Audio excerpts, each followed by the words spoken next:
Hi guys, I'm here with my good friend Vir. He's a tour guide who specializes in tours in Jerusalem. When I started guiding in 2011, he was the main guide in the company we worked in. And today he's going to show you some very special places in Jerusalem, some off the beaten track sites, and where we're starting. Okay, so we're on the rooftop of a place called Paulus House. It's a German Catholic guest house built around 1900. There are a few places in town where you can enjoy great views of the old city. This perhaps is my favorite, especially because not many people know about this place. Behind me you can see the old city. Remember, the old city is famous for its religious sites, but people are living there. People are living in it. All around you can see homes. If you look at the map, it's divided to the Muslim quarter, to the Jewish quarter, the Christian quarter, the Armenian quarter. It's all behind me. And really, the old city did not look very different for the last hundreds and hundreds of years.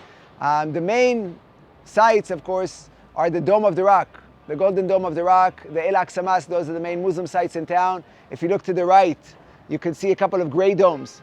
Those domes cover the church known as the Church of the Holy Sepulchre, marking the exact spot on the planet where most Christians believe Jesus was crucified, buried, and came back to life. Way back behind me, you can see a couple of white domes. Those are the two biggest synagogues located in the heart of the Jewish quarter, sort of kneeling down towards the area of the famous Western Wall or the Wailing Wall. So I really think that, those sites are famous, but only in Jerusalem you can come to such an amazing view and be all by yourselves.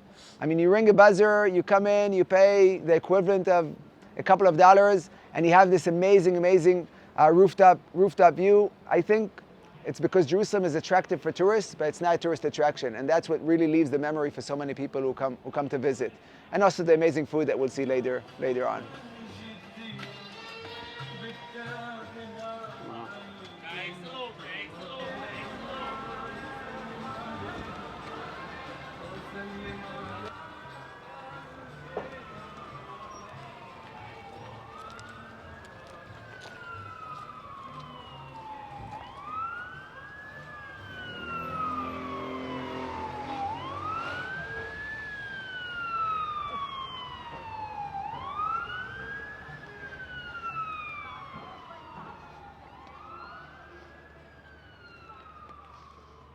איזה שער יפה.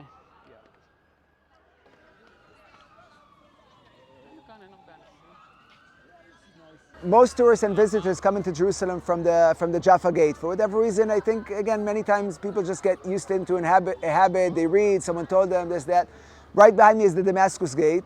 If you come in from the Jaffa Gate, most of the shops there, and in general in the Old City, the shops usually will cater 90 to 99% for the locals or 90 to 99% for the tourists. If you come in from the Jaffa Gate, 90 to 99% of the shops are catering for the visitors. If you look behind me, the shops over here will cater for the locals.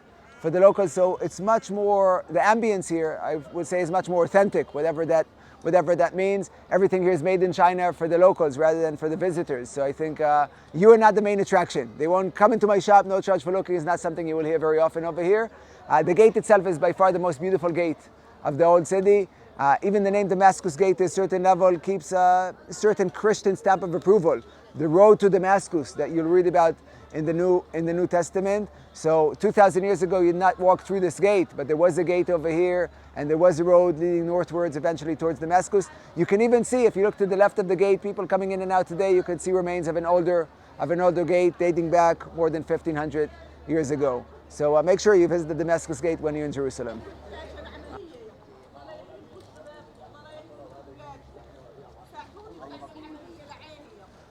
صباح الخير أبو جهاد. أحلى بوكر.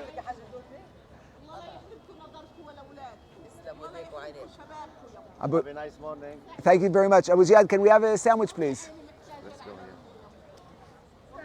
here. The best sandwich in town, ladies and gentlemen. The best sandwich. I'm so excited.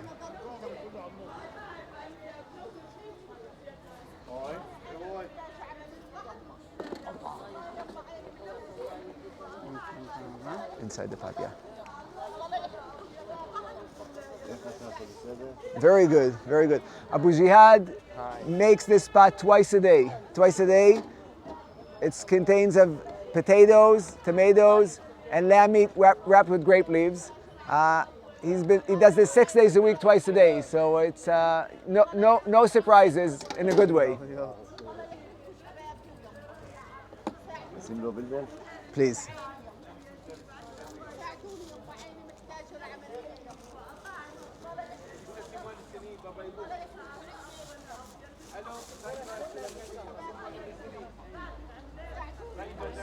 Abu Jia, do you mind showing us what else do you bake?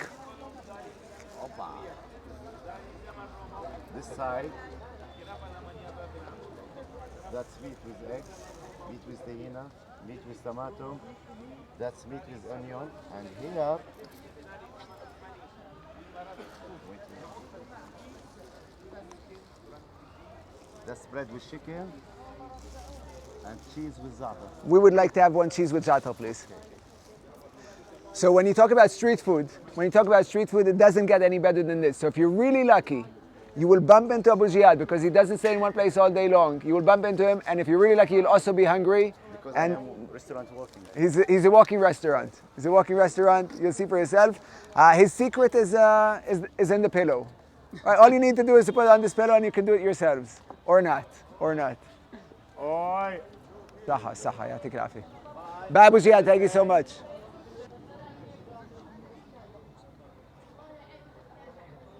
איזה דבר, huh? You can see the za'atar leaves. You can see the za'atar leaves and the cheese. It's delicious.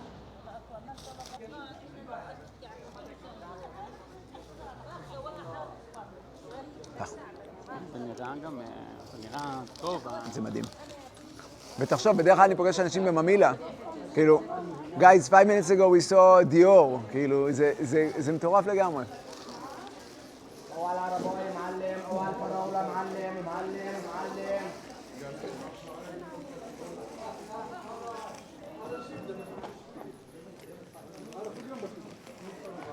פה אני מחבר אותם כאילו, you have local shop, perfume, כאילו כל אחד עם המומחיות שלו.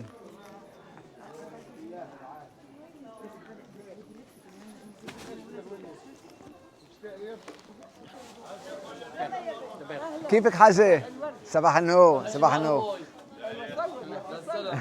Beautiful looking and smelling and tasting things that grow over here in the Holy Land. One of the most famous things that will grow here will be the za'atar. Za'atar, once it's dried up, it's crushed, and then they add the sumac and the sesame, and it's a wonderful local herb, za'atar. Wonderful falafel. كيف حالك؟ شكرا لله مبسوطين كتير.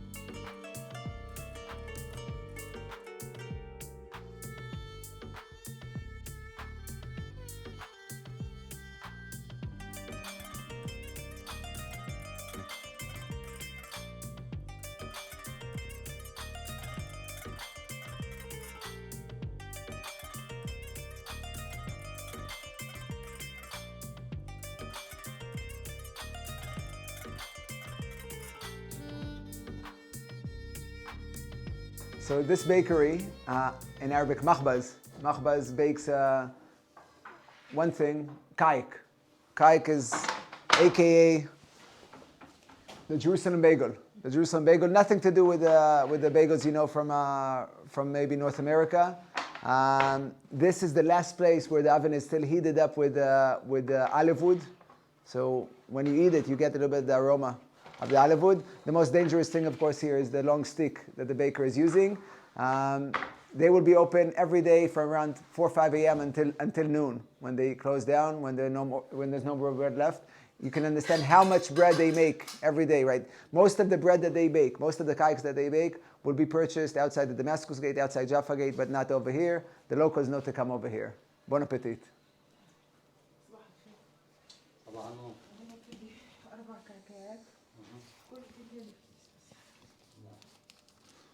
جبت لك انا اجيب لك ايوه شكرا باي السلام عليكم. وعليكم السلام. We have it, we have it, we have it.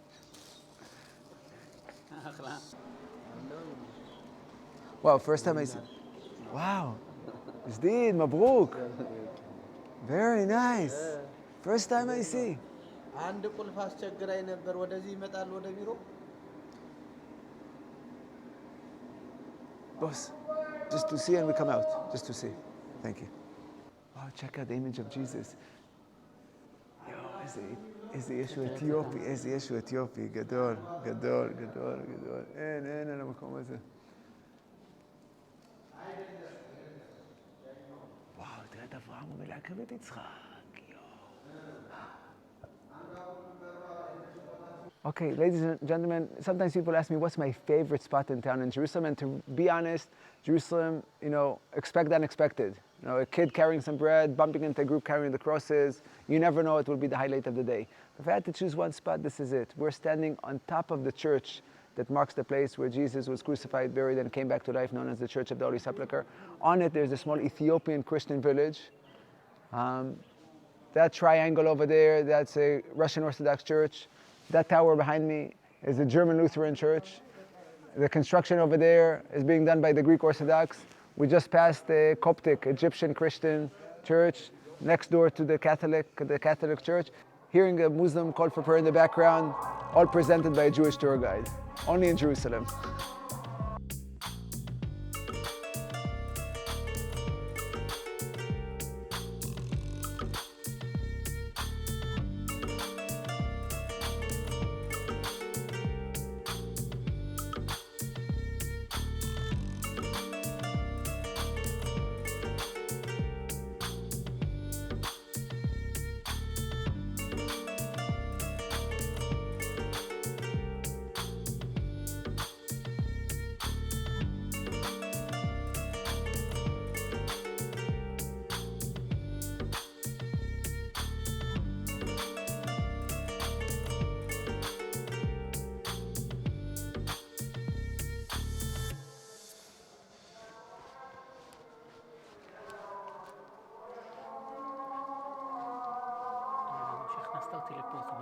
בוא.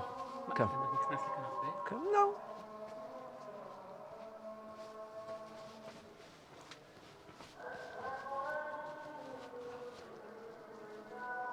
By the way, in the Ethiopian tradition, besides the tradition of hanging the laundry over here, this is the exact spot where Abraham was willing to sacrifice Isaac. This is known in the Old Testament as Mount Moriah. That's the trees growing over here. That's what it represents for the Ethiopian Orthodox Christians. Most Jews and Christians believe it happened a 5-minute walk from here, but this is the general area. איך מצאת את זה? סתם החבר אמר לך? לא, אני כל התוכנית, אני מסתכל. If you tell people back home you went to visit where Jesus was crucified and there's a church on top of it, they will tell you, okay, I can see that. Then you'll tell them people are living on top of the church. Then you'll tell them it's an Ethiopian Christian village. That's when they will stop believing you. And then you will tell them, okay, so you need to come to Jerusalem.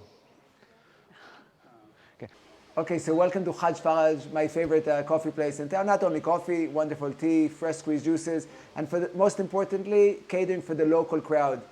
You'll see the gentleman delivering the coffee and the tea. Most of the beverages made over here are not served over in this place. It was founded, this is the father of the owner of this place. He opened the place over 70 years ago. You can't argue with the slogan over here. So I really hope that you will be able to find this place. It's not very easy. Hajj Faraj in the Muslim quarter of the old city of Jerusalem. Okay, so one of the favorite ways to eat the Jerusalem bagel is opening up and sprinkling some zatar. Some zatar adds the flavor to it. It's naturally in the zatar, in the mixture you have some sumac. Sumac is like lemon and a spice, so it gives it like a little bit of saltiness. The zatar gives it a little bit spiciness and the sesame crunchiness. It's a wonderful way to eat the Jerusalem bagel. Bon appetit. By the way, a quick tip, in the Old City you'll see many pomegranates. Many pomegranates, all over the country actually. Even the Bible mentions it as one of the 7 species that the land is blessed with that grow here naturally without man intervention. The pomegranate is considered very healthy, very good for you. I recommend only in October, November, the pomegranates are sweet enough to drink them freshly squeezed. Outside October, November, I would always recommend adding maybe half orange, half pomegranate, because the orange is much sweeter, and then you won't end up just with the tartness of the pomegranate. October, November, the pomegranates are sweet enough. You can have them just straight pomegranate juice. But out of that season, it will really be too tart for you. Yeah. حبيبي انت احلى توتو احلى توتو. Good. The Good best. man. The best. Good guy.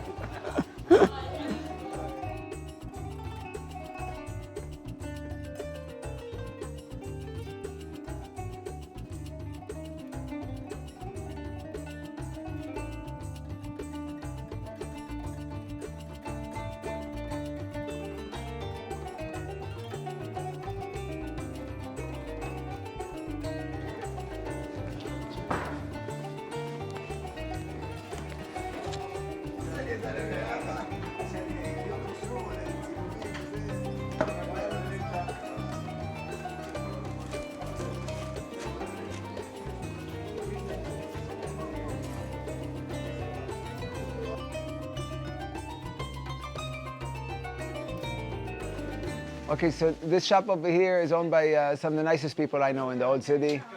Jacob, who you'll meet, and his brother Isaac.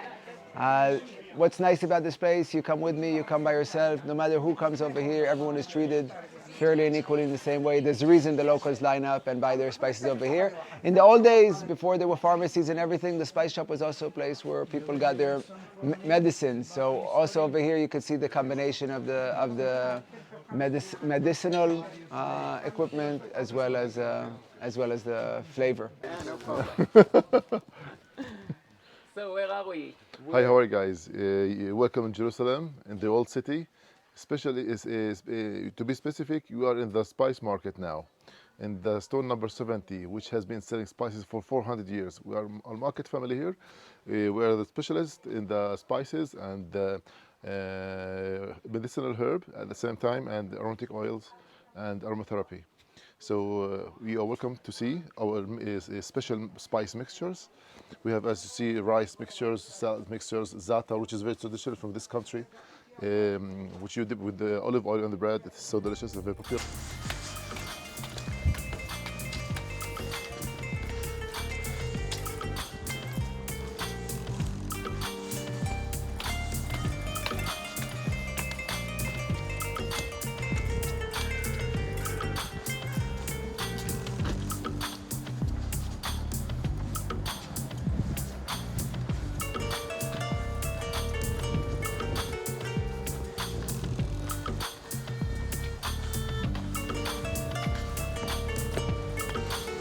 Ladies and gentlemen, I really recommend that when you come to Jerusalem, get lost. Get lost in a good way. In a good way, back streets, going into compound, up some stairs. You might even find yourself walking on the roofs of the city. The city is connected by the rooftops. Unfortunately, some will say also divided by its inhabitants. But it's so crowded, it's so packed that the city knows that even the roof of the markets is a public place, and people can come up and down and go through it. There are multiple ways of coming up to this rooftop that sort of connects the four quarters of the old city. We're on top of the main road cutting the city from the west to the east. There's another road cutting the city from north to south. The Christian quarter surrounding the Church of the Holy Sepulchre is that way. The Muslim quarter behind me surrounding the compound, housing the Dome of the Rock and the Al-Aqsa Mosque. The newer Jewish quarter heading towards the wall, and the Armenian quarter surrounding the main cathedral. But there are many ways getting to this roof. I will try to show you the least famous ways to get up to this roof, because that's what we're all about today.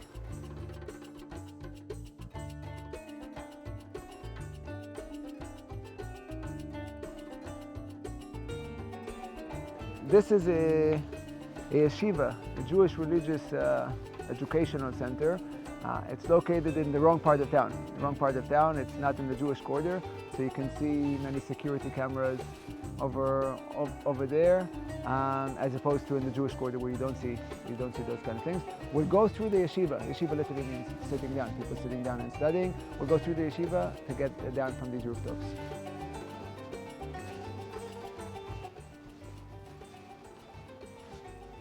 By the way, for the people in this yeshiva, I mean, the fact that people believe Jesus was crucified, buried, and resurrected underneath those two gray domes over there I mean, it's as relevant as a beach in Australia. You know, the fact that it's a 1 minute walk has zero relevance. And again, that's the amazing thing in Jerusalem, the ability of things to be physically so close, but yet so far. It's like parallel lines happening in the same place. Mathematically making no sense, but that's Jerusalem. It's a one-of-a-kind place. So this actually is a yeshiva. It's like a religious educational center. And if you just go past that white fence, you'll come down to the Muslim quarter. Yeah. So I don't think this road appears on Google Maps, but as promised, it's my favorite way back and forth from the rooftop we just visited. Follow me.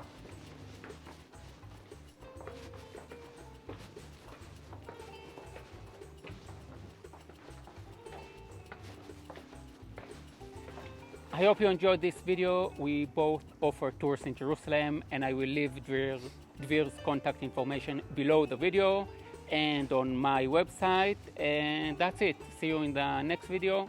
Yalla bye.